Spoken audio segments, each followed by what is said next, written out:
We're going live. Oh, that's better. Yeah, that is nice. Going live.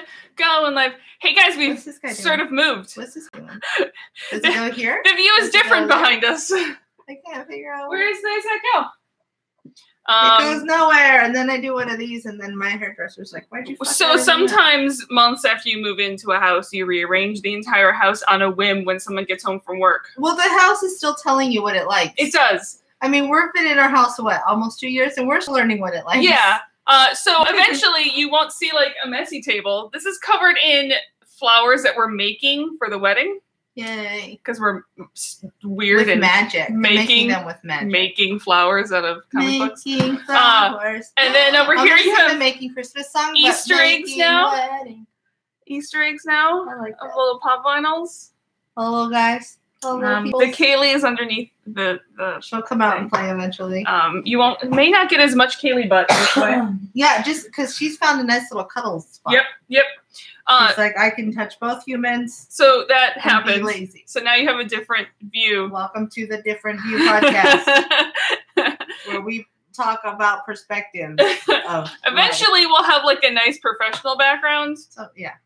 For now, some say. You have my house. Your house is a professional house. It's a professional house. Yeah. Our house is a house for a living. Yeah, that's what it does. It's a profession. Okay. Anything off camera? I'm making the September pod cards this weekend. Today. I think we're good. Cool. Everything else is good. I can't. I'm trying to think of anything else. We're having discussions of other big things coming up. Oh, yes. There's that one big thing that we talked about. Possible big things in the future. Yes. That we're discussing. Yes. That we cannot reveal yet. We will reveal at a later date. We will reveal a later date, yeah. For now, we're just keeping on. I'm still working on getting copies of Farscape. Yes, copies of Farscape are coming. Casts will be coming. Mm-hmm. But I just don't have access to them yet. I'm going to watch Mars Attacks soon, though. Oh my god. So I may do like a little car cast on that. Please do. I'm actually, believe it or not, we're watching Mars. I love Mars Attacks. I have a project in school. You will appreciate this. I don't think I've shared it. We have a group project in school where we had to choose a movie that demonstrates different leadership theories, like actual communication theories. So you picked Mars Attacks. So we picked Mars Attacks. That actually worked really well. Because the only rule was you cannot pick movies that have already been done, and they're all like blah blah boring things. That's like Hoosiers, Dead Poet, like good movies, but like the ones that everyone's done. Dead Poet Society, yes, he's a charismatic leader. The end, it's done. Norma Ray, like those are all the movies on the list, and we were like, Mars fucking Attacks. For some reason, in my head, the movie that I'm thinking of when it comes to leadership styles is Deadpool. That's a good one too. He's a self-leader. Well, he's a self-leader, but then you also have what's his face? Colossus. Yeah, Cable. No, not Cable. The X-Men dude. And I'm just blanking his name. People are screaming at me. Okay. Yeah. I was like, that's a totally different type of leadership. Very true. That's a great movie for that too. Basically, there's leadership everywhere. We learned that we are the fuck around fun having group. When everybody posted we had to share our logo. The fuckity group. Actually, our name is Team Funfetti. Team Fuckfetti. Yeah, and our logo is a Rice Krispie treat. You know what? There's worse things in life. There's worse things in life. We were like, fuck all y'all. This is what we want to do. We can do anything we want. This is what we choose. I am finishing one series, and then I will be starting. Battlestar Galactica. Oh, fun times. In which case, my CarCast will be coming from Battlestar Galactica. I'll do a CarCast a week, or every other episode, or as they come to me. That will be up on the Patreon. I like it. There's another idea I'm kind of toying with. Just because I'm back in school and everything has a direction that it's moving in my life. And so there may be like some Teal'c's greatest moments or some leadership according to Stargate. Oh, there's some great. If only you could like as a personal project, didn't have to be a group, and then talk about leadership from a series. Stargate would be perfect for that. I'm still waiting. The opportunity. Listen, I wrote a 15-page paper on Uncharted 3. I wonder if your final project is just like a paper on leadership. You're like, let me break down Stargate. Let me do a thing, yeah. As much as I can have fun with these courses, I'm done. Oh yeah. Oh please, my English courses. I literally wrote Stargate fanfic. I don't know if I told you guys this. I wrote legit Stargate fanfic for one of my English courses because we had to write short stories. Yeah. And so I asked the question, "Can we write fanfic?" Then I had to explain to my professor what fanfic was because this was sort of early in the fanfic days. This was 2002, 2003. Had to explain to her what fanfic was, and she was like, okay. Yeah, listen, as long as the writing's good, who cares? Yeah. No, I did so close reading is a specific art of how you read. Like, you could take a passage from a book and turn it into a day-long dialogue. But we had to pick anything in the world to do a close read on. So I put Uncharted 3, I think Drake's Deception. Electric Boogaloo. Yeah. It was fun. It was fun. I know I have that paper somewhere, so I'll have to find it. I'm trying to get the lighting. That's pretty. We're still working on lights. Yeah, we're still working on the lights. But otherwise, we're good. We're ready. Let's get this show on the road. Oh, I actually think that's from that. Okay, that's better. We got some D&D to do. I know. We have D&D later. We got to get this started. Okay. Ready, go. Wait, I have to have press record. Oh, that's what episode are we? 142. All right. Oh, 42. Okay. Times 100. Welcome to episode 142 of There's No Place Like Terra, a Stargate First Watch Rewatch podcast. I am Nixie. And I'm Grace, as I get a call out last second. And today we're watching season 7, episode 10, Birthright, a.k.a. Jaffa Women in the Mood. My a.k.a. is Themyscira. I love it. Stargate Themyscira edition. I just straight up stole the Futurama episode title of Amazon Women in the Mood. Oh, yeah. And just swapped there's many snoo references. So much snoo. I should have known. AKA is just snoo. Snoo, yeah. I should have known that that Jack is Zap Brannigan. Oh, yeah. In fact, that reminds me that we should, because Jack is very Zap Brannigan, we should make Mr. Phil watch a little more Stargate. Yes. For inspiration on his current. What is he, a ranger? No, he's a fight. Well, he's a paladin. He's a paladin. He's a paladin. So background in our D&D game, in which I have my Ronan Dex character, not the Sam character. We have 2 characters in one game. Long story. Yeah. But Mr. Phil, who's been on the podcast before, his character is basically Zap Brannigan. Yeah. Pretty much so. He is Zap Brannigan. Like, to the point where we're not sure he's wearing pants. Yeah, we're pretty sure he's not wearing pants. Yeah. It might just be a long tunic in the same way. And he keeps looking for a kip. I had a fun conversation because my character is a very statuesque, beautiful warlock woman who he constantly Leela's at. Yes. And so I was actually telling boyfriend Jesse last night, domestic partner Jesse. DP Jesse. I keep telling him, I was like, I love our friends, but dear God, I don't want to have to role play. Sorry, I'm going with Phil. I will let friend Amanda do that part. Well, I'm pretty sure that Sarah just turned him down. Sarah's just forever going to turn everyone down. Exactly. There's a backstory. There's a reason for it. Yeah. And so we'll find out soon enough. Oh, it's very mysterious. And meanwhile, I'm playing a guy in that one, so thankfully, no direction towards Ronan at all. Barely knows that Ronan exists. Alriady, this episode of Stargate first aired on August 15th, 2003. Written by none other than Mr. Christopher Judge. Yay! That's why he gets a sex scene. Every time he writes an episode, he's like, I'm going to get something good. Which girl do I want to make out with? That one. Although, to be fair, he doesn't even get to do that on camera. Well, he makes him make out with him on camera. Fair. Yeah. There's a lot of making out on camera. Yeah. Lots of really good kiss scenes. Yeah, there's... Like some suck face. I did watch a little bit of I didn't get to watch the entire one, but I watched a little bit of behind the scenes, and apparently Chris went later on and goes, can you just cut a little bit at the end of that? Yeah. That one a little too far. It was it's like they're not so much kiss scenes as far as just suck each other's face. They're just trying to engulf each other's head. Yeah. They're They're literally playing tonsil hockey. Like, that almost could be painful. It's actual tonsil like, hockey. Ow, yeah, it's too far. The tongue is attached to the mouth. So we'll get to those. It's directed by Peter Weston. The big guest star is Jolene Balak as Ishtar. Jolene, what a great name. Who I think most people know her as T'Pol on Enterprise, which was her her big standout role. So she's Vulcan. A sci-fi person. Yeah, she plays a Vulcan who.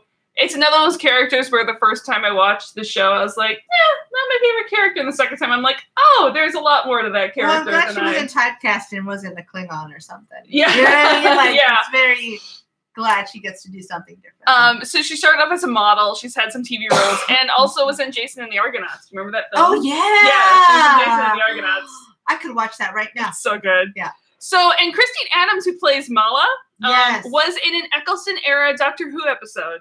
But it's she not looks one familiar, I remember. Which one is it? I don't remember because I read it and I don't go back and watch the Eccleston ones a ton. Okay. And it was not one that stuck out in my head. Dang, I'll be honest. Which one it was. But she does have a familiar face. Much more importantly, she was in an episode of Studio 60 of the Sunset Strip. That I do remember. And she was Anne Weaver on Agents of S.H.I.E.L.D. And she's currently Lynn Pierce in Black Lightning. Oh wow! Yeah. So she's doing all right. I cannot tell you how many times I've watched Studio 60. I love Studio 60. I mean, it's Aaron Sorkin. It's Aaron Sorkin, and shocker, guys, I kind of worship at the altar of Aaron Sorkin. Yeah, I gotta tell you that the first time I watched it was because I knew Lauren Graham was going to be on. Yeah, and I was like, I watch this. I love her all the time, forever. And I also was like, oh look, it's a Cordry brother. Did you know that Keith Morrison of Dateline is Matthew Perry's stepdad? I did not. Since he was like 10 years old. Wow. Yeah. I do love Matthew Perry. Yeah, well, and Keith Morrison. But yeah, Matthew Perry is the reason this came up. Also, anything. My brain went Studio 60, Lauren Graham, then Matthew Perry. Also, anything Brad is in, I will watch. Yes. Bradley Whitford. Yes, anything he is in, I will watch.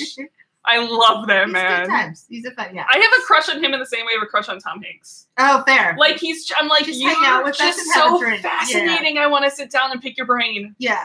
Dig it. Also, supposedly another one of those like way too nice, like nicest men in Hollywood. You're like, why? Yeah. Why are you this nice? I know. Yeah. Why are you such good people? So I'm just gonna get the history thing out of the way before we start because it is blatant.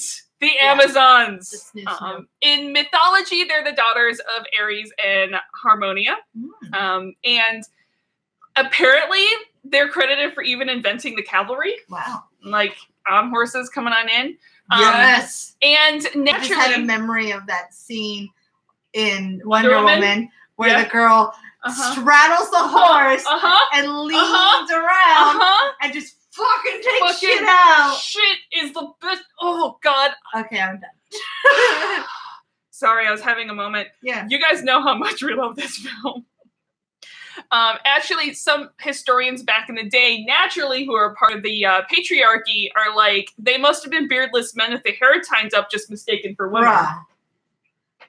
Toxic masculinity rise again. Yeah. So their home in mythology is Themyscira, also part of myth. No one really knows where it was. Some say it's at the base of the Caucasus Mountains that run between the Black Sea and Caspian Sea. Okay. Some say it's in Turkey. Some say it's in Libya. Other stories has them not necessarily in one city, but spread out among tribes. But they're always outside the civilized world. Okay. Like outside of sort of Greek territory. Got it. Also, according to legend, no men were allowed inside their territory except for once a year. Some of the women would head off for snoo-snoo in the local village. They would keep the girls and drop the boys off at the village doorstep. Here you go. We don't want this one. We don't want that one. There's a penis. Yeah. We're good. We don't need that. They also claim this is sort of the big mythology that they would remove the right breast at an early age to help with javelin and bow and arrow and things like that. Two of the well-known queens are one I'm not going to pronounce, Penthesilea. Sure, and Hippolyta. Penthesilea. I'm going to stick with Hippolyta because that one I know. Penthesilea. I'm gonna keep trying. Okay, you keep trying. I'm done. Okay, no, I'm done. If someone knows, please tell us. Yeah. And Antiope is also a name. Yes. Like, I love Antiope. We know. Yeah. My love of her. Antiope is a name that I pronounce as Antiope for too long. Do you know how much it took me to remember to not say Antiope when I pronounced it right then? It's like Hermione. Yeah. Especially when she's played by Robin Wright. Super love her. Holy yes. Yes. Anyways, Hippolyta had this magical girdle that was one of Hercules' tasks, was to get this girdle from her. And he did end up getting it, but there's various stories as to how. I mean, how shitty that even back then women had to wear girdles. I know. Like, I think they worked differently then. They did. But still, like, fuck, a girdle? Damn it. Girls fighting Spanx. Listen, I in my head am going to pretend that it was one of those, like, the guys wear them too, like the strength. Protect like your back. Yeah. Yes. Yeah. That's what I'm going to go that it was. I agree. Yeah. Theseus was carried off by Antiope, and there's various stories as to like which sister, because Antiope and Hippolyta are sisters. Right. There's various stories about which sister dies and which story marries Theseus. Yeah. It's like he plays fuck, marry, kill, except just marry, kill. Yeah, basically. Fuck them both. There's another story that I loved with Queen Marina. And she invaded a city in Atlantis, which again is part of mythology. This entire thing's mythology. I'll tell you. Well, I'll wait till you. Okay. She was extremely ruthless in taking this town. She killed all the men. She took all the children and women as slaves, and just like flat out warlord style. Okay. Oh, sure. And so all the other cities are like, we give up, we surrender. Please don't kill us. Please don't.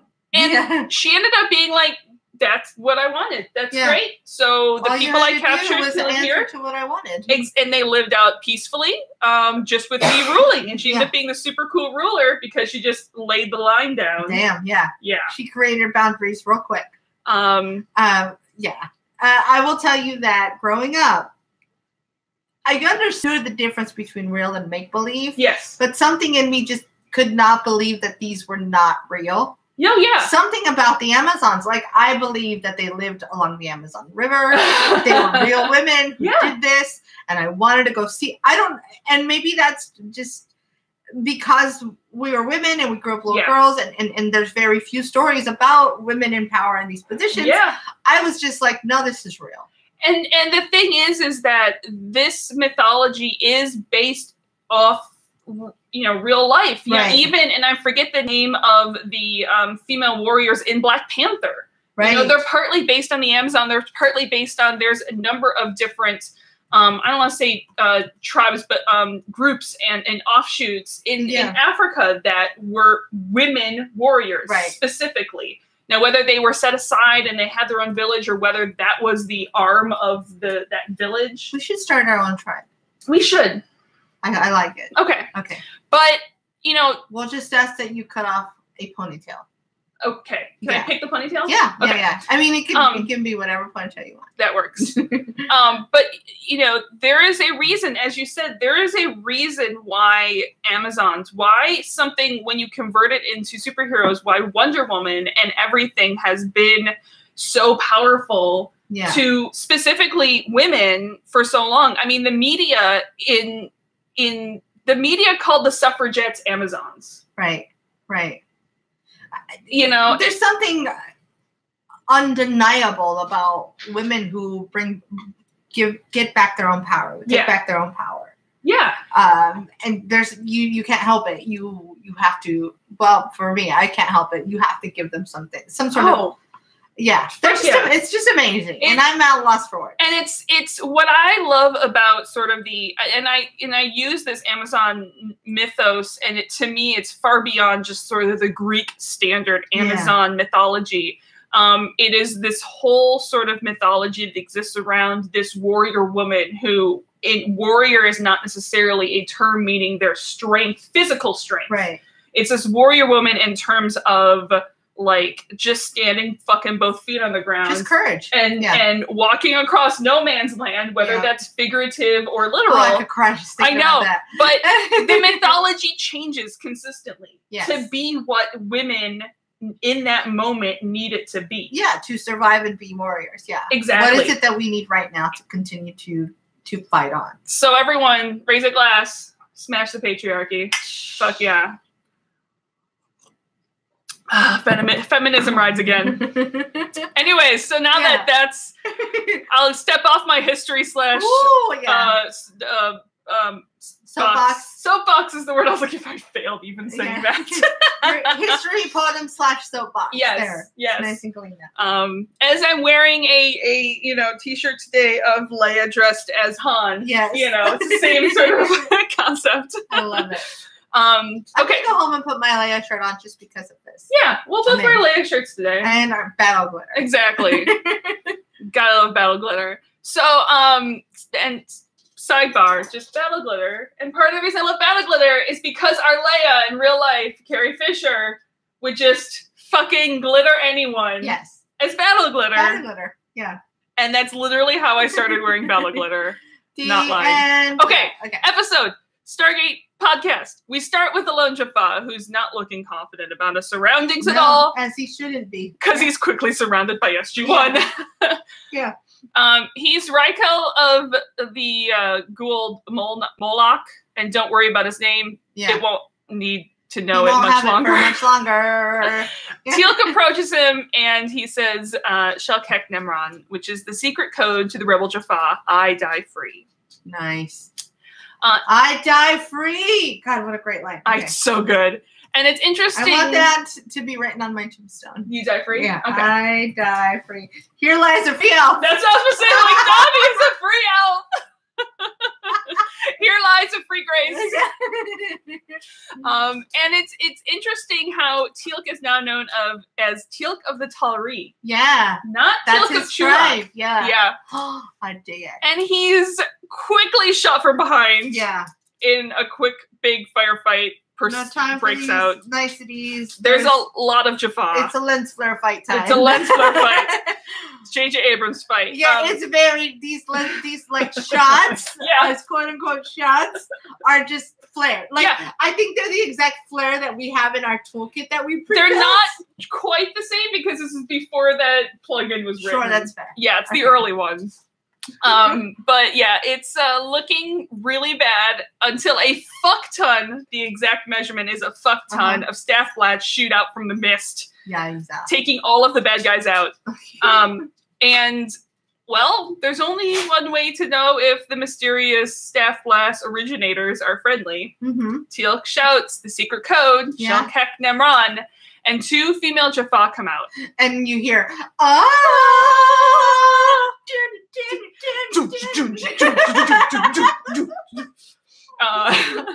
followed by many more. They mean no harm, but they beckon SG-1 to follow them. Credits. Dun, dun, dun. So when we come back, right where we left off, time is of the essence, and they watch as Neith, who we learn is Neith, goes to one of the Jaffa and takes his junior, and everyone's like, what the fuck? That's weird. That's very strange. Let me tell you. Okay. So that cool little container. Yeah. It's way too big to fit in that bag, but go ahead. It's way too big to fit in the bag. It's very cool looking. It is the type of thing that you find at an antique fair or like a yard sale or just, and you're just like, this is kind of cool. And then you open it and you go, oh, dear God, there's a dead worm in here. Yeah. Can you imagine finding that? I would die a little bit. Or I'd be convinced that it was a dinosaur. And then be like, somebody needs to study this. Someone. Get me Indiana Jones. So there seems to be some poor communication among the Amazons concerning SG-1. Some people are like they have some people inside Moloch's Jaffa, his ranks. Yeah. And they knew SG-1 would be here, and apparently they came to get SG-1, but not everyone knew that. Yeah. So they arrive on Haktil, which means liberation. They arrive on Themyscira. Yeah. So Sam quickly dials home just to let Dad know they're at a new friend's house. Yeah. Yeah. Hey, we're good. Yeah. Everything's fine. So Neith was not told that their mission was to bring back SG-1, which kind of like pisses Neith off. And her being pissed pisses Mala off. Yeah. Because you're like, you didn't have to know. You don't have to know everything. You're not in charge here. We already know who the problem child of this episode is. Well, we already know who's jockeying for a better position. Yes. Which is not, it's hard to not see it as a problem. That is actually healthy. Yeah. It's the approach. Exactly. Not everyone has to know anything, but you have to understand that not everyone has to know anything. And because there's value to the person who's like, well, why can't we all know? Yeah. Well, there's definitely value to that. Otherwise, then you're stuck in another position where like you've got one leader who knows everything and a bunch of followers who are not free. Okay, off my soapbox. Okay, so SG-1 walks towards the village, and there's one Amazon in the back who's like chewing gum. And once you see it, you can't unsee this one lady in the back chewing gum the whole time. Dickhead. So Teal'c isn't allowed of any Goa'uld who would allow their women to be warriors. All women receive training, but it's so they can defend their homes while the men are away at battle. Okay. Yep. We're just going to swallow We're going to let that go. Yeah. Sounds historically correct. Yeah. I mean, yeah. Daniel's like, all these people, all these women sound like the Amazons. And we learned in the last episode how hard it is to clear superhero names because you know Jack would follow up with a Wonder Woman reference. Oh, yeah. Oh, yeah. Instead of like, me too. Yeah. I like things. And I love Sam's look when Daniel's like, well, I mean, historically in mythology, they occasionally brought captured men back with them to the village. I feel like he says it out of wishful thinking. And it's definitely like, I mean, I could, like when you're trying to act cool, but you really want to be like, look, I can do that for you if you need me to. But in reality, you're like, please, please, please, please, please. And then a few beats later, Jack's like, as he processes what Daniel just said, it's like, is that what they want us? Well, I mean, the three of us for Snoo Snoo? Yeah. I mean, I can be ready. Daniel's like, no, I'm sure. I'm sure not. He's doing a quick mental check, like teeth brushed, dick clean. All right, I'm in. And Jack's like, I mean, I'm all for helping people. Yeah. He's like, how sweaty is it down there right now? Sam is just like, I work with children. Yeah. I work with teenage boys. Oh, but also, you can't blame them for trying. Like, you can't. Look, if I ran into something that fucking magnificent. Oh my God. And it was like, hey, the rumor is that they take people for mating. I'd be like, I mean, quick check. Every woman in this village is a highly attractive. Yeah. And strong. Yeah. Yeah. I mean, shit, I'm not a man, but I'm like, I mean, can I help? Yeah, How can I help? Exactly. You can't deny that these are magnificent women. Can I warm you up for the So they walk into the village, and for many of the young, they've never seen a man before. Yeah. Wow. Yeah. I mean, they're good examples of men if you haven't seen one. Just don't think that that's, the norm. Yeah. Their expectations are, the bar is set so high for any men ever again. Yeah. And we're introduced to Ishta, their leader. Yeah. And she goes straight to Teal'c. With the most amazing vest underbust combination I've ever fucking seen. Yeah, the costumes. Yeah. And recites Teal'c's credentials. And he does downplay that he's a legend, though. Yeah. And introduces the rest of his team. He's like fake modesty. Yeah. A little bit of fake modesty. So Ishta asks if, she's like, I asked you here to propose an alliance. Mm-hmm. And Jack's immediately all for, and Teal'c's like, oh, no. You just stole a symbiote from another Jafar. Yeah. I saw you. That's not cool. Yeah. I love that. He's like, I'm not super impressed. Yeah. You're still an asshole. And Neith is like, well, I mean, he murders children, so I'm not really sorry about that. And we're like, that's kind of a check in Neith. Generalization, but yeah. Yeah. Sure. And Ishta is like, there's some stuff we should discuss. Yeah. I know, we stole the symbiotes, but, it saved the life of one of our daughters. Yeah. It saved one of our sisters. And they bring this girl who was on her deathbed this morning because she reached puberty, basically, 3 days ago. So basically the poor girl had a period and started dying. Yeah. And they have to steal the symbiotes or their daughter will die when they reach the age of Prata. And I'm not sure which is worse, getting your first period or needing a symbiote suddenly or you'll die. Yeah. And then it's like, I wonder, it's like... Because sometimes when you get your first period... Can a symbiote stave away cramps? Because that already feels like you've got something in there eating you alive. Which is like, sometimes getting first period is feeling like you're about to die if you don't get... Yeah. You're like, oh, this is awful. Sounds about average. I've never understood... Look, for me, it was like, why? Why? And I think it is every month. It is. Why? Yeah. I think mine was like, oh, Okay, so that happened. So this is the thing now. So let's solve this problem. I was just always pissed at the inconvenience of it all. It is. And I think to this day, that's really what it is. Like, this is so inconvenient. Really? Now? It's like, no matter when. It's just like always the most inconvenient thing that can happen. It's like, fuck. It's like spilling your coffee or something. You know what I mean? It's like I'm always going to be angry about it. Always. Even though I've learned from other perspectives that it is a good thing, especially when you don't want children. It's like, we can celebrate it. I was like, no, you're not the one living with this thing, so fuck off. Yeah, you can both be happy and pissed at the same time. Yeah. So, and so as normal as it was, Ishta chooses to speak with Sam. Yeah. And is it just me, or did you see the painting behind them? No, I missed it. Okay, there's a painting behind them that's a little vagina-ish. Oh, like a little Georgia O'Keeffe? It's a very Georgia O'Keeffe. A little bit just... It's very vagina-ish. Yeah, well, vaginas are beautiful creatures. It is. I just, in this female-run warrior clan, I just noticed that it's very Georgia O'Keeffe. It's a beautiful part of the body. Exactly. Yeah. I had a strange doctor who would say things like, oh, this is a beautiful vagina. And you're like, this is not the right time for compliments. I don't need that from you. No, thank you. You should Let's treat this like an oil change. Get in, get out, get the job done. That's exactly how I want it dealt with. So, anyways, we learned how this Amazon village came to be. So 30 years ago, Malak ordered that only male children would live. Basically, it's very 10 Commandments-ish, except... Yeah. So since the Jaffa lifespan is so long, having no new women in the population won't be felt for hundreds of years. It's not a big deal. Totally normal. And any newborn girl is going to be burned to death. Yikes. Yeah. And while this conversation is going on, Jack has the best line of the entire episode. While Daniel is guessing they're more comfortable talking to Sam, Jack is like, and I quote, because we have penises.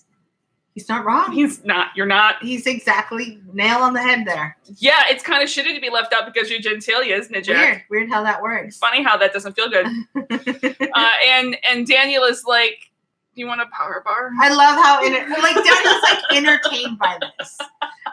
Daniel's the most probably in this genre of things, in this area of understanding, he's probably the most evolved of the three men on our team. And not that either of the other two are Neanderthals. No, in but no he's way. Just a little bit more aware. He's just a little more in touch of his feelings. He's just more, aware of people and sociological barriers and where things stand, and all because he has a little more perspective. Yes. And so he's just like, tell me more about how badly you feel, Jack. And it reminds me of the Snickers commercial. Daniel is woke. Daniel is woke. To use a common term. Yes. So we both pointed out how much we love that, like, all the women in this village are not just models. These are women could kick ass. Yes, they did not hire models to play these roles. They hired and not just models. No, exactly. Every types of bodies. And it's to some effect it's the same as Wonder Woman. Wonder Woman is a little more Hollywood style, but no one here is like fat or unattractive. We have some thick, curvy. Everyone in that village, I can 100% see breaking someone in half. Yeah. And it's like it's not even I feel like fat or unattractive aren't even conversations. That's not what this is. Like, they're just like, this is who they are. Well, these are just the women who are real life women, and the end. Well, and I don't want to say like real life women because they're all sure. I don't use that, but it's more of like there's no one there who is. They didn't hire only models, right? But they also didn't hire people of body shapes that you can't see clearing any obstacle course and kicking ass. Yeah. Like, these women are clearly here for their physical merit. Yes, all of them are going to beat the what's the new race course? I don't know words. Do you know what I'm talking about, though? The obstacle course that's on NBC. Oh, Ninja Warrior? Yeah, any one of them are competing in American Ninja Warrior. And they're going to kill it. Exactly. Yeah, that's it. Yeah. They're all healthy, strong, amazing, beautiful women. So back inside the tent, Ishta was a temple high priestess. So she oversaw the actual burning ceremony, and she went, no, that shit's not going to fly. Can you imagine witnessing that? I know. No shit. No shit you become this woman. Yeah. So Mala and Neith were her seconds, or are her seconds in the temple. And so they had some freedom and some leeway with the Chapa'ai. So they started stealing babies. Yeah. And the parents don't even know, because basically all Jaffa still religiously worship Malak. Yeah. You've got to wonder how many of these women, though, are like wishing they knew about this space. And it's one of those things where, and you find it frequently, and I'm sure it's there amongst the Gould, that they may not personally worship, but they are so terrified that they won't even admit to someone else who's telling them Kelshek Nemron. They're so frightened and broken, essentially, that they're not even going to admit it to them. That's fair. Yeah. You know? Yeah. Yeah. So they haven't found their courage. Yeah. Sam's like, so you want us to kill Malak? And it's just like, whoa. Easy. Bring it back. It's a little grand. She's like, I can wrap my something around that sun. Yeah. Bring it back, just smack him with it. No big deal.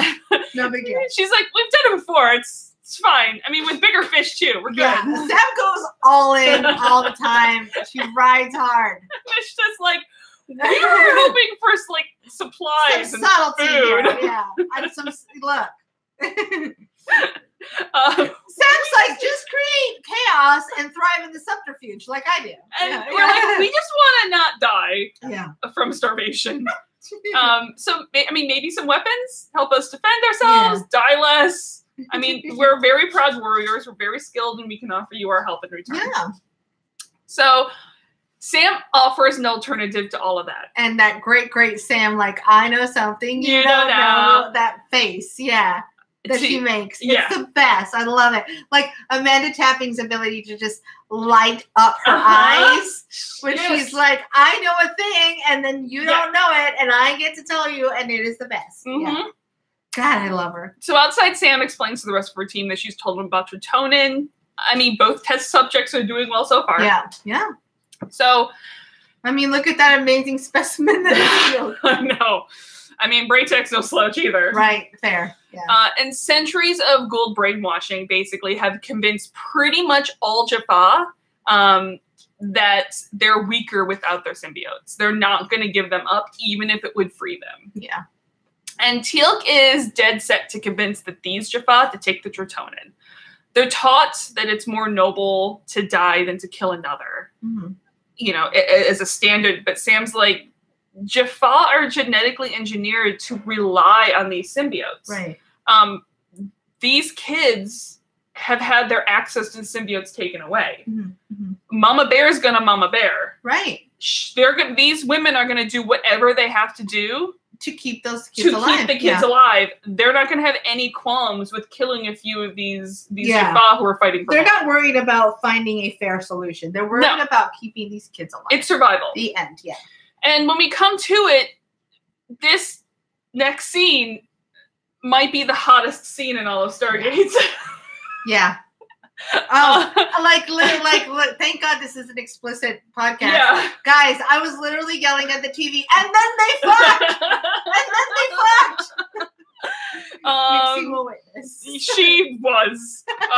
So Ishta sneaks up on Teal'c to an area with all these sculptures hanging from trees that represent ideals that no warrior should forget. And we get our indeed of the episode here. The sexiest indeed that's ever indeeded. She leads them to a sparring area.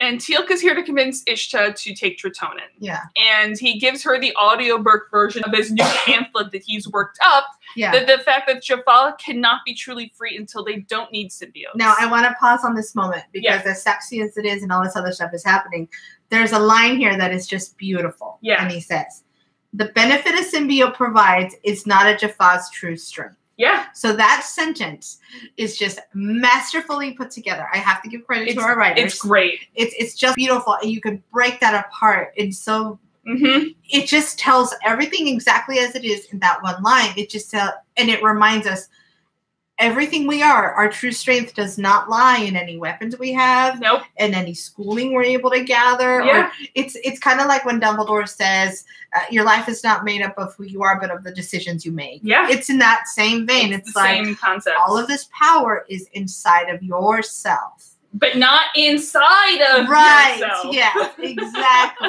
Anyway, I just needed to pause there. Beautifully written line. It's absolutely, it's stunning. Yeah. And the concept that the symbiotes are a key source of their enslavement. Right. And so much of their culture and the Jaffa, if nothing else, are a people of tradition, of culture. That's true. It's the same concept of, I mean, it's the idea that these are enslaved people. What they have is their culture, is their tradition, because they're not allowed anything else, really. Weird how that feels like something I've heard of before. But at the same time, at the same time, all of this culture and tradition has still been designed and engineered to ensure their reliance on the ghoul. Right. Ultimately, it's about keeping them down. Yes. Keeping these people oppressed and under control. To quote Daenerys, the wheel must be broken. Yes. Damn. Yeah. Preach. Preach it. Okay, I'm done. Go Teal'c. So Ishta asks, how is it wrong to kill a Jaffa to save their own children? Yeah. Because isn't saving our children why we fight war? Right. You know, we fight with honor. We don't kill those who are already weakened, who cannot defend themselves. You know, and those Jaffa do not die in vain. They die to save our daughters. Sure. So Teal'c then makes his wrong move. Yeah, a little bit. He goes, one day you will lose his protection. Ooh. And she goes, may your limbs be more nimble than your tongue for your sake. Yeah. And she throws him a training staff. He removes his jacket. She removes his cloak. And they go at it. Not help his cause by holding back and only fighting with and one hand. Pissing her off. Like, I underestimated her. Oh, yeah. She's a badass. She's amazing. Yeah. She's going toe-to-toe with them. Is just like flying off. It's like you don't. It's so thick. I don't know how we can see through the sexual tension. I'm telling you, there's nothing quite like a wrestling match to get a girl up. So in the end, Teal'c has her like in a hold with both training staffs from behind, and he's like, "Look, if you say no to Tritonin, it means you prefer to kill." Yeah. Because there is another choice where people don't have to die. And you're choosing to be okay with killing people. And then she gets super pissed because she doesn't sense a symbiote in him. Yeah. And she thinks that he concealed it and say his actions betray his words. And I'm like, how? I mean, a lie of omission is a lie. Well, but... Or did he just not get there yet? He just didn't get there yet. That's fair. Because I fully believe at this point that we have seen all of their communication with each other. Yeah. No, I think you're right. And I think to her, it's just something she would have liked to know ahead on. They are very raw in all these feelings. So right now it comes across as a bit. And I think that's what it is. But the thing is he just made an entire speech about not being dependent on symbiotes anymore. Yeah. So to me, I think it would be more of a... Maybe he's waiting for the right reveal time. Yeah, to me it would be more sort of like insulting or a betrayal if he's like, oh no, you don't have to live on symbiotes anymore and here's a better way, but I still have my symbiotes. That's true. Yeah, it's like, look, I'm part of this club. That's why I'm telling you that it's worthwhile. To me, the whole speech about not being dependent was part of the lead up to him going, and I don't have a symbiote. I'm on this Tritonin. I'm proof that you don't lose any of your strength by not having a symbiote. Yeah, that's fair. I think tempers are just flaring and everyone's a little... Because it doesn't take her long to get on the Tritonin train. Yeah. She speaks in front of her people in the next scene asking for volunteers to tribute. To travel back with SG-1 and test it out. Yeah. No one volunteers though. Because it's a scary thing until Mala's like, oh no, Ishta, you can't go. I'm going to go in your place because you're too important. Yeah, basically. I'll say Mala, if nothing else, is just the embodiment of integrity. Yes. And loyalty. Yes. Throughout this entire thing. Because she's like, I'm going to do this thing. I said I would do this thing. And no matter what the cost. Yep. I love her. And 3 others volunteer, basically red shirts. They just don't die. But we don't know their name, really. Yeah, they don't matter. But Neith will not let Nisa go. And gets pretty offended that Ishta would even suggest it. Yeah. I mean, I think she's looking for... so I understand where she's coming from. I understand she's trying to protect her little sister. Yeah. Later, we learn even more history of why she's so protective, why she helicopter parents her, why... Yeah. Really, what's the new phrase? A lawnmower parent. She removes every obstacle in her path to keep this kid alive. But in the moment, it's just like she's just constantly looking for ways to undermine Ishta. Yeah. And that's another thing we see about her. She is a little bit hungry for the position. And I think part of it right now is just this extreme stubbornness of like, this is how we do it. How dare you think of another way of doing this? She's rigid in her thinking. Yes. So Sam and Jack bring the Amazons back. Hammond greets them. Daniel and Teal'c stayed back basically to run PR. Yeah. On how great the Tritonin testing is going. In hopes of possible snoo-snoo. Possibly some snoo-snoo. I mean, someone gets snoo-snoo. Yeah. We don't know that Daniel doesn't get snoo-snoo. Daniel's busy trying to convince the child to come back. So I think maybe later one of the older women is like, oh, I really love what you did with Nisa. Yeah, that's what I'm saying. We don't know Daniel doesn't get snoo-snoo. Yeah, maybe he's a little more discreet about his. So Ishta and Teal'c I mean, he does look very well rested. Ishta and Teal'c walk through the fields of gold. And she's like, so, Teal'c, you single? Yeah. I love it because Ishta's great at this conversation and the sense of subtlety. And she's like, is there anyone in your life that you miss? And Teal'c doesn't get it at first. And Teal'c is just like dumb McDummies times. He's like, I have a son. He's cool. He's a great warrior. He's warrior. He fights with training with my mentor. Yeah, he's super cool kid. Super cool. Super cool. Does the son have a mother? Yeah. Did you spawn him out of the ether? Nope, she died. She be dead. She dead. Yeah. But also, guys, this is the worst first date talk. It's so bad. Let's not talk about all our history and our exes on our first date. And I love how she's like, yeah, I mean, I'm sorry. Sorry. Super sorry. Super sucks that you're single right now. Yeah. You're super single right now? You're definitely single? And he's like, yeah, she basically died because we didn't have Tritonin and we couldn't find her new symbiote. Shit. Point on the subject. Guys, more super not great talk. Back in the infirmary, Janet's infirmary, they just took Mala's symbiotes, keeping him alive. Don't worry, good shape. At this point, it's basically trial and error to find the right dosage, which is common in a lot of even if it's not experimental medicine. I mean, there's a drug that was newly approved for me to possibly use, and the use is going to be like, fuck it, let's start with this much and see if you're sick or not. We'll give it a try. Yeah. Which is why I'm waiting until the semester is over to start. Isn't that how they figure out people's specific doses for insulin? Insulin stuff? too. Like every time I go on there, it's like, well, do we change it? Do we keep it with dose? We'll see. Your numbers have been a little low. Let's like fucking chop that shit down a little bit. Yeah, that's fine. Move it around. So, still out in the fields of gold. Yeah, literally sometimes when you take a drug, the dose is sliding scale. Yeah. Like that's, what's your dosage amount? Sliding scale. Yeah, somewhere between this and this. Yeah, here's my range. There's no exact number. So, but out in the fields of gold, Teal'c points out that symbiotes are getting more scarce because Gould would rather eat soup with them than trust Jaffa with them. Yeah. And his wife died because she didn't want another Jaffa to have to die to save her to get her symbiote. She didn't want to take a symbiote. Point in case of what I'm trying to hammer in your head. Yeah. She would rather die. Here, let me tell you more about how my ex was better than you were.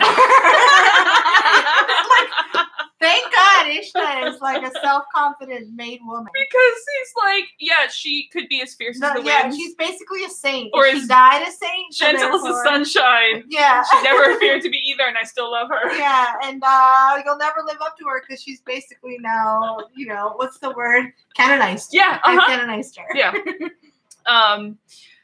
So back in, speaking of odd conversations in the infirmary. Oh, God. Mala just straight up goes to Sam, so are you close to Jack? Yeah, yeah. Yeah, we have a special relationship. We're friends. Mala's like, I can't wait till I get a special relationship. Whoa, no, not that. We don't. Yeah. With the things, and wait. No. Mala was just talking about the mutual respect that you share with each other. Or was she? Or was she dating her? I think Mala's smarter than I think Mala changed the subject later on. Liking to fuck with her a little. So the Golden Field conversation continues. Ishta is not from a world where women are held even as high as they were on Chulak. Right. Her husband was a warrior of great high station, but she was one of many wives. Yeah. And the only reason she had sort of any good parts in her life, any sort of freedom and what little freedom there was, is because she was a high-level temple priestess. Right. So yeah, she was able to get herself there because of her own fucking volition. And my husband died in battle. My husband's dead too, in case we need. Yeah. Also, let's just clear everything out. Nobody's single on anyone. I'm single. You're single. We're all good. We're all good. Also, we're all both really hard up for sex, right? Yeah. It's been a while. Because look, all these women are amazing, but I still happen to like dick. Yeah. Basically, there's only so much that I can do with the village of women. Yeah. So in the infirmary, Mala tells her story. She was a handmaiden, different handmaiden than what the word currently means in culture. Although maybe not. Yeah. She fell in love with a guard. They were of different stations. Their love was forbidden. She got pregnant when it was found out by Malik.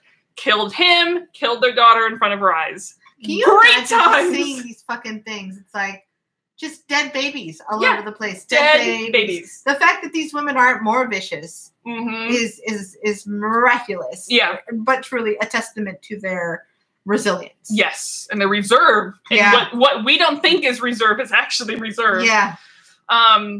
Back in the fields, Ishta wonders when the Gould's thirst for conquest and bloodshed will end. And Teal'c responds with, when they're all dead. Yeah. God damn it. In the village, the kids are playing games. It's a nice, beautiful, happy day. And Nisa sits down, looking a bit glum. And Daniel, okay, sits down next to her. I would have died.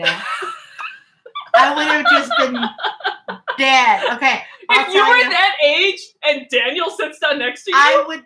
I had a crush on a teacher when I was about that age. It was like an English. It's always an English teacher. Always like the young cute ones are always English teachers. Yeah.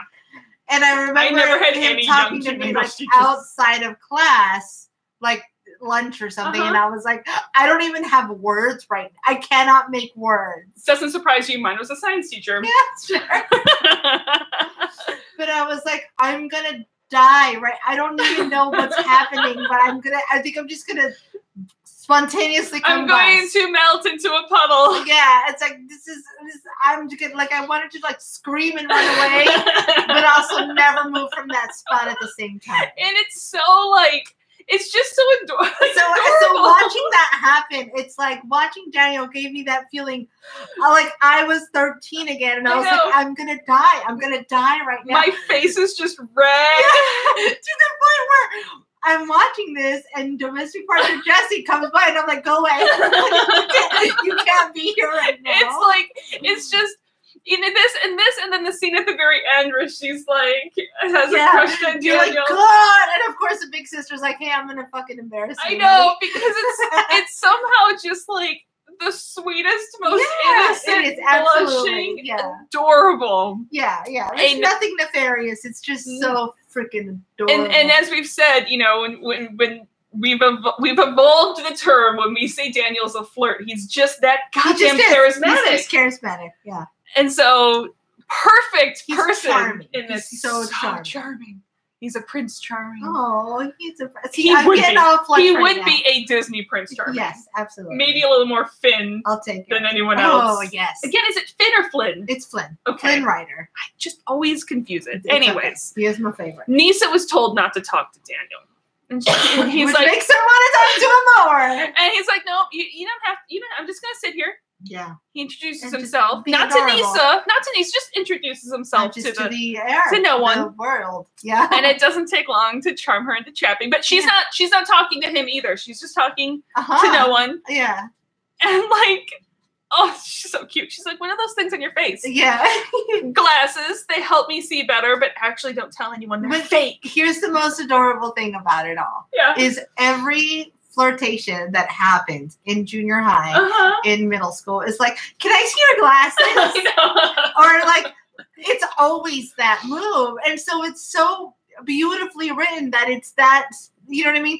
They make it work into their world, but it's like, that is exactly what I would have done. I would have been like, can I compare my glasses to your glasses? Can I also just tell you that there's times that Nick will take the glasses off my face? Yeah, because Nick is still a 14-year-old boy. But because it's just this idea of like, how do I interact with you in a way how do I touch you? But not touching you. Yeah, how do I touch you in a way that's appropriate but still allows me to touch you somehow? Or there was always like the kid who had the cool hair where it was like, can I touch your hair? And it's like, well, can I touch your hair? It's like, well, that's weird, but fine. You know what I mean? Can I tell you, my most embarrassing, was it high school? It was high school. It was 9th grade moment. Okay. Will not say the boy's name. Okay. But we are in like the AP English advanced class. It's like the first day. Yeah. I've had a huge crush on this person. Fair. And so we're going around the table to introduce our names. I'm sitting directly across from him. Oh, no. I don't say my name. I say his name. Oh, no. Oh, and then it gets worse. I try then, after the class, to explain to him why I accidentally said his name. I love this story so much. It's my cousin's name, and I was just talking to him last night, and I was thinking about the conversation while we were having this. Sorry, this is the most awkward. So we had a game where it was so horrible. We had this weird game, and I'm still not exactly sure what it meant, but the thought was if a boy liked you, he would turn your ring around to face the wrong direction. So every girl, it was the 90s, so every girl wore like a million rings. And so we were like, you got to make sure you're wearing rings. What if somebody wants to turn it? And I remember the first time someone did that to me. It was this cute kid, very smart guy. And I liked him fine, but I didn't have a crush. But it was so awkward and so many feelings. And you're going through puberty. You've got all these hormones. That he turned it, and I was like, dumb. That was exactly my reaction. I was like, dumb. But I was still trying to be cute. So, like, in my most awkward moments, I just decide to be an asshole, is what I learned. Whereas I was the most dirty, awkward. It was bad. I had one kid who sat down next to me at the Dairy Queen and was like, hey, what's going on? And I was like, I'm busy. Literally the biggest asshole in the world. So we all have our own strange ways of living. It was so. Anyways, he was like, she's like, why do you need these fake glasses? And he's like, well, my eyes don't see as well as they should. And he's just like, why? You should get a symbiote. Yeah. He's like, no thanks. No, thank you.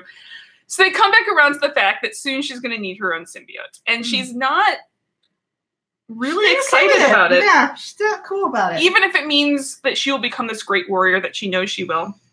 And Daniel's like, you can be a great warrior without a symbiote. But you didn't hear that from me. Yeah. And he plants even ideas more ways, that get fertilized by his charm. Even more crushes. Because there's nothing, wow. Yeah. Okay. Yeah. So later back in a candlelit tent with drink. Oh. Ishta is wondering why Teal'c is so silent. And he's like, lady, I've spoken more in the last 2 days than I have in seasons. Yeah. Literally, they've never written so much dialogue. I had to write my own episode to get this much dialogue. It's fair.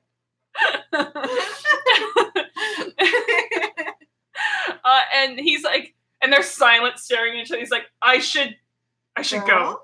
Yeah. And she's like, no, don't. Good, because I didn't want to anyway. I was just pretending to be. He's like, I know your wife is still with you, but she be dead. Yeah. So there's no sin in taking comfort in another lonely snow. Get it, girl. And then they start snoo-snooing. And then they fucked. And then they go. Yeah. When the tent come a-wrecking, don't bother knocking. When the tent is a-wrecking, don't bother knocking. You know it's people know. You know they're not quiet. Oh, no. The entire village. Even if they're not screaming, the grunts alone. They're not. The entire village knows that they're fucking. Look, it's like they're all gathered around. Because I feel like these women have a healthy appetite and view of what sex is. They're helping themselves. Yeah. So they're like, it's entertainment for the night. It's gonna move my tent a little closer. Like someone's shining a light on the other side of the tent so you can see shadows. I'll be in my bunk. Yeah. Nobody talk to me. So back in the infirmary, Mala is the only one of the 4 who is not responding well. Yikes. She's actually pretty close to going into sepsis at this point. I will say they do a tasteful transition out of the sex scene. They do. It doesn't get raunchy. It does not. This is still Stargate on Sci-Fi Channel. Yeah. It's very nicely done. Yes. But anyway, Mala is already at a double dose of Tritonin more than anyone else, and they're still hoping that pumping more into her is going to help something. And Sam's Janet is like, well, an 80% success rate at a trial like this, it's pretty fucking good. Is fantastic. Yeah. And Sam's like, the Jaffa aren't going to see it that way. Janet's like, look, if I were doing a lab experiment to write a scholarly article, these would be amazing numbers. And Sam's like, I don't know if I've ever told you, but the Jaffa aren't exactly academia. No. And nice way to wake up. Also, it's like a half bassinet thing. Like, what is he sleeping in? He's curled up. Yeah. It's very strange. He's pointing at him, ready to fire. It's Neith. Pissed that he spoke to Nisa. Yeah. And after Ishta saved Neith, she wasn't able to save the next 2 girls her father had. Yeah.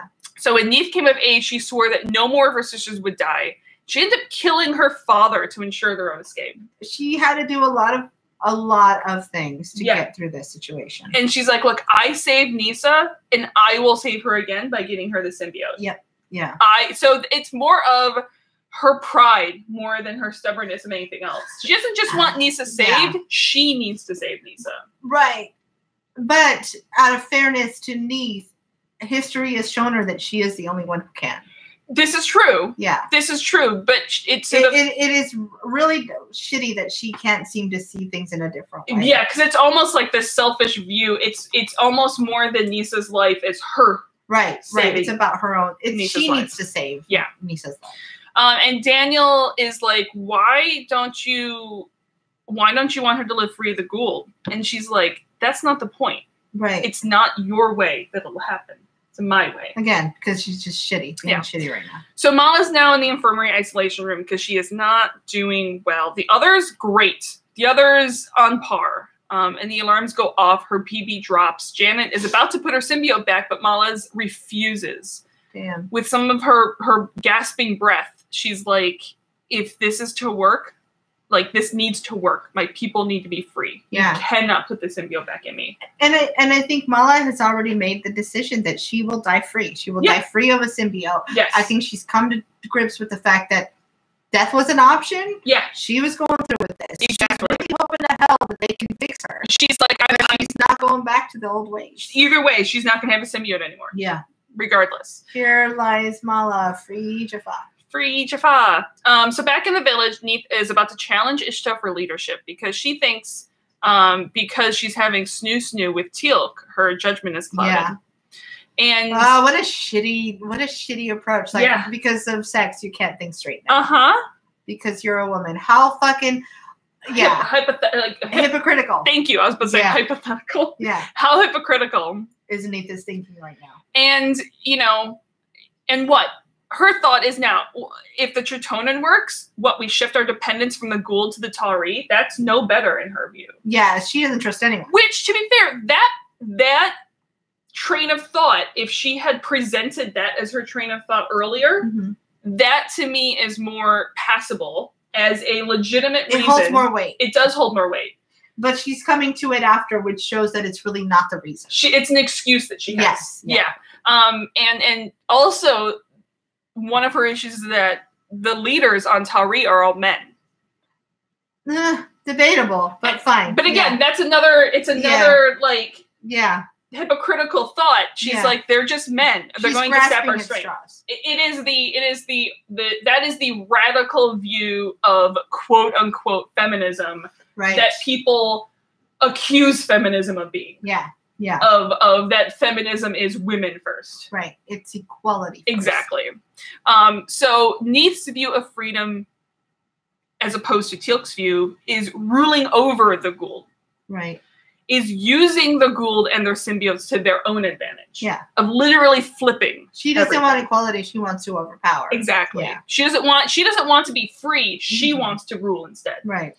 So before she can see who will follow her, though, when she challenges Ishta, someone comes to tell her about Nyssa. Yeah. In the infirmary, they're putting Mala's symbiote back anyway. Janet can't wait anymore.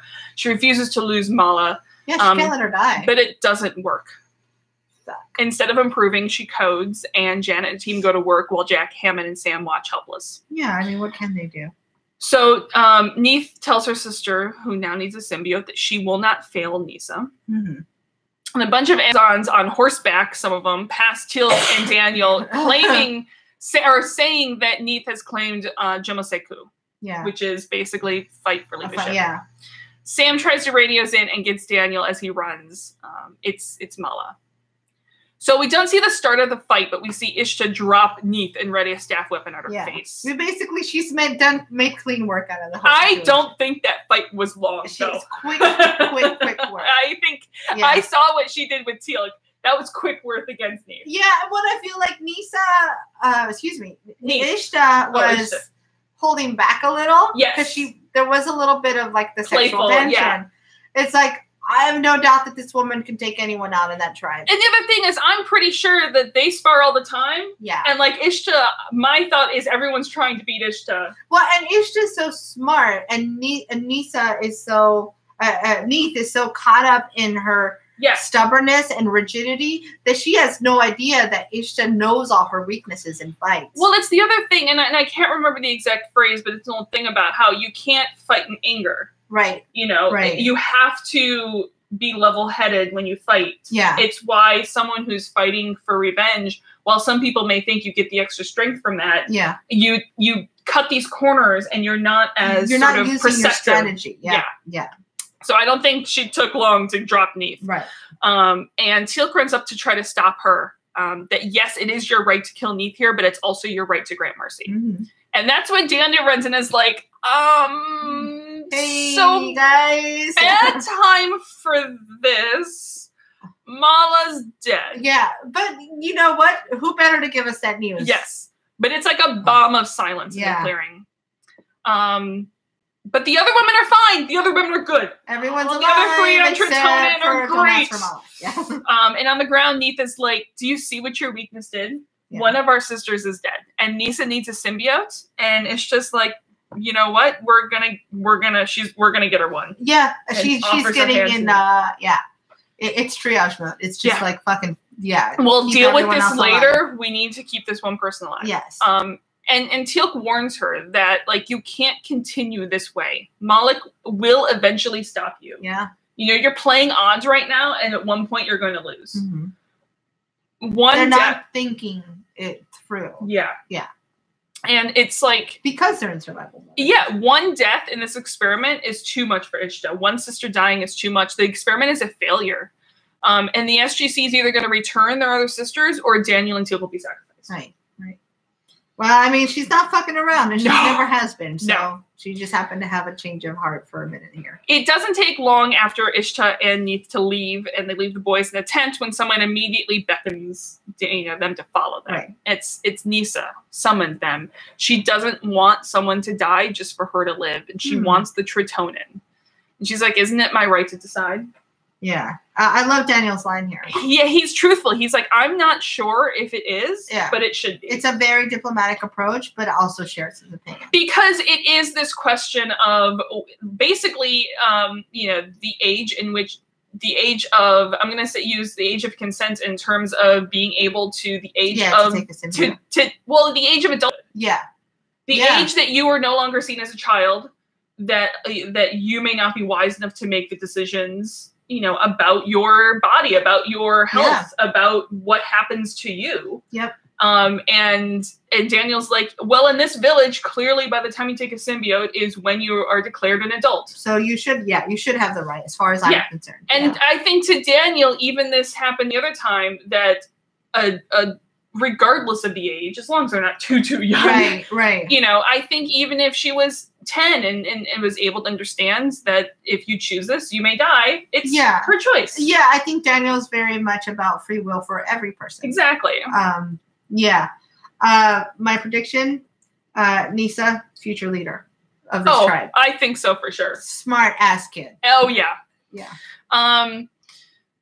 So she wants to try it. She wants to try the Tritonin, because Daniel does say that they don't know what happened to Mala, but whatever it is probably would not happen to someone who's never had a symbiote before, because it was something with the symbiote. Yeah, it's true knowledge that he has. He's not trying to bait her. Yeah, and Teal'c wants to go after Ishta and Neith to stop them to do something. But the battle's already over on that planet. The Amazons have won, and they're picking over what remains. Yeah. Ishta approaches his Jaffa, pulls out her dagger to take his symbiote, and with his dying words, this Jaffa sort of rasps out Shel Kek Nemron. Yeah, I die free. And she freezes. Yeah. And Neith notices. She's like, what's wrong? You know, she froze because this Jaffa that they're about to kill wants the same freedom that they do. Yeah. This is the side that she's never wanted to admit of the Jaffa. Yeah. In order to do this, in order to save her sisters, she has to, like, basically see all these Jaffa as ruthless as the enemies. Sometimes the unknown person is a possible ally. Yeah. Just like we have to tell the barbarians in our D&D games.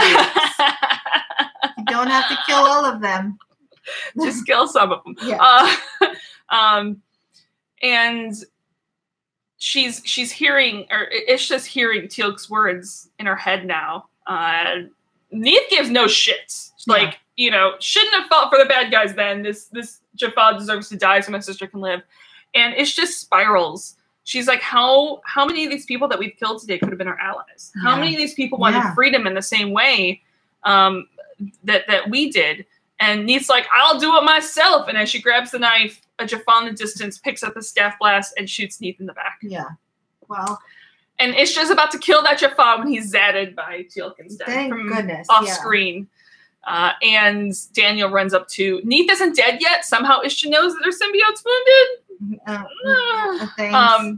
And is about to take this symbiote. I mean, she was like a high priestess. Who knows what type of abilities she's gained. True. Or she's just assuming because she was shot straight in the back. Right. That's true. But Ishta's about to take this symbiote for Neith now, and Teal'c grabs her hand. She has a choice right here and now. And she fights with this choice. You can see her struggling with this choice. It's a beautifully played scene. And eventually, filled with pain, she drops the dagger and sort of like melts into Teal'c. In the infirmary, Neith is still refusing Tritonin. Yeah. And Janet's like, look, it's now or never. Yeah, or you gonna die. I love it. Because Janet, again, no fucks, no patience for anyone who's not trying to do the best for themselves.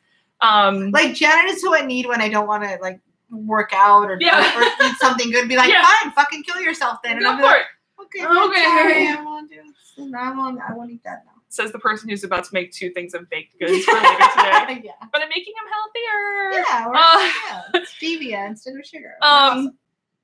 But Neith's symbiote's dying, and it's just like, look, she's got to go on Tritonin or she's going to die because I'm not getting her another symbiote. Right. Those days are done. And Neith's like, well, then you sentence me to death. No, you sentence yourself to death. Exactly. That's what, she's like, no, I ask you to choose life. Yeah. Choose life. Don't twist my words. Yeah. She's still stubborn until Daniel brings Nisa in, who is in her she's clearly been in the infirmary process. Yeah. And she's mad. Like, Neith is mad at Nisa for a second until Nisa's like, no. Yeah. You have no right to be. I'm mad at you. Yeah. You're the one who betrayed me. You can fuck off a little bit. Yeah. You taught me to believe in freedom, and you taught me and you told me that you'd always be there to protect me. And I'm not a warrior yet.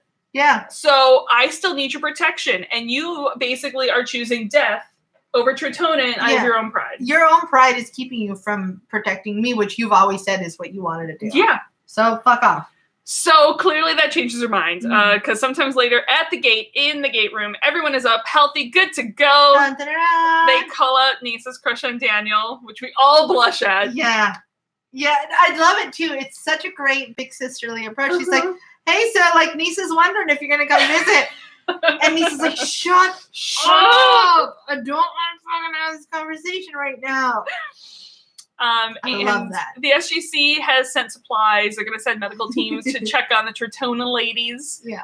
They're sending food. They're sending supplies. They've got full trading communication on now. Yeah. And Ishta says she hopes it is not, do not let many moons go by until we see you again. And Jack thinks that she's sort of talking to the room. I love Jack. Until Teal'c just comes up and they start tonsil hawking. Yeah. Like they're just fucking snogging. I love the, okay. All the reactions. The reactions are the best part. Because it takes, first of all, it takes Jack a second to realize he's not the star of the show right now. Within the start, Jack's like, yeah, totally. Well, you're not talking to me. Oh, damn, that kiss. Like, Jack leans into the kiss. He's like, yeah, get it. Because Ishta and Teal'c give no shits where they are. No. They are the only people that exist right now. And it's so beautiful to the personalities where Jack leans in to get a good look. I'm surprised he doesn't like holler and whoop at them. And then Sam's like immediately embarrassed, immediately like, oh God, I'm standing next to Jack while this is happening. They're up. Do we watch? Do we not watch? Where do our eyes go? What's going on? I love it because it's subtle, but there's a difference between like Sam and Daniel's reaction. Because Sam's like, oh God, I feel bad. Oh God, I don't feel good. This is weird. This is weird. This is weird. Whereas Daniel's like, whoa, okay, I probably should. I'm gonna go now. I'm gonna let you have your space. Yeah. Do you think? Like Sam's was like 0 to 60 embarrassment. Daniel was like a nice little ramp of like, I'm just gonna be respectful. And Jack, no fucks. And then my favorite.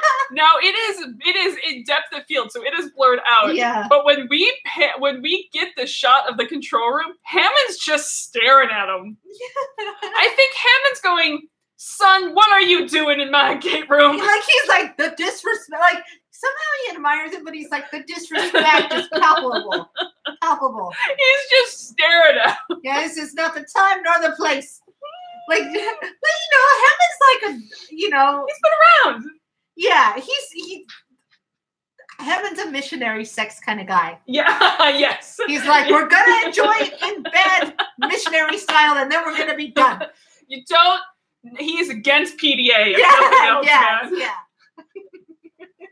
So, and then the Amazons leave. Yeah. And our last scene is on Teal'c. Yeah, just looking happy as ever. Just looking happy. Punch drunk. Yeah, punch drunk in love. Yes. This episode was fun. This episode is great. So, rankings. Dun, dun, dun, dun. We do have one more Indeed. Yeah, we do. Where's my Indeed countdown here? We're at 29.5. If these people stop stealing his line. I know. We need one more person to steal his line so we can round back up to an even number. Okay, so does this go on your list? Oh goodness. I think revisions finally goes. Is this just taking its place? Yeah. Okay. Yeah, it is. Yeah, this is hard for me. I think this is going to take Space Race's spot for me. Yeah. Because I'm such a fan of anything that's Amazon related that I'm like, it's beautiful. Yeah. Well, and fucking awesome. Enough, we both put this in our number 3 spot, didn't we? No, you put it in 4. Mine's 4 because I do have Lifeboat a bit higher than that. That's true. It might be rearranged later because I don't know if this goes above Fall and Homecoming for me. But yeah, I'm having trouble with that right now, and it's still not above Fragile Balance for me because there's something about Fragile Balance that's just sheer Stargate perfection in my book. So next up, okay, so there's people who know the series know that there's two-parters coming up. We are treating these two-parters two different ways. Oh boy. Next up is Evolution, which we are going to separate the 2 parts out. We are going to do part 1 next week and then part 2 the following week. Okay. There is another 2-parter coming up called Heroes. Okay. We will be treating that as one episode because I don't have the heart to split that one up into 2. That one to me is much more needs to be in one thing, and since I'm the one that knows the episodes and this is our podcast, I'm choosing to do it that way. I like it. So we will have, when we get to Heroes, it's going to be a really long podcast. But guys, do you really want me to split up Heroes? Come on. Yeah. Evolution, though, guys, come on. Come on. I don't know what we're talking about. Evolution, I think, is a lot easier to split up into 2 episodes. Okay. It is much more of a 2-parter than some other, some other 2-parters are like, these clearly have a resolution at the end of the first one. This one is a 2-parter to be sure. Okay. But we're going to split up in 2 episodes. Done. But not Heroes. Because Heroes. We'll see you guys next week with Evolution Part 1. Oh, I also, guys who know Evolution, I told Grace that this is going to be peak Daniel for Grace. I don't know what that means. Peak Daniel. Someone's going to have lots of Daniel crush on Prepare for Daniel Love. Dun, dun, dun, dun. Okay. You know where to find us. On Twitter, we're at Terra Podcast. On Facebook, we're at There's No Place Like Terra. You can email us at theresnoplaceliketerra@gmail.com. Patreon.com/There's No Place Like Terra. Share your embarrassing puberty stories. Yes, please do. We'll see you guys next Rate week. us, like us, review us on Apple Podcasts. Okay, bye guys. Bye. I'm going to end this one first. Yay!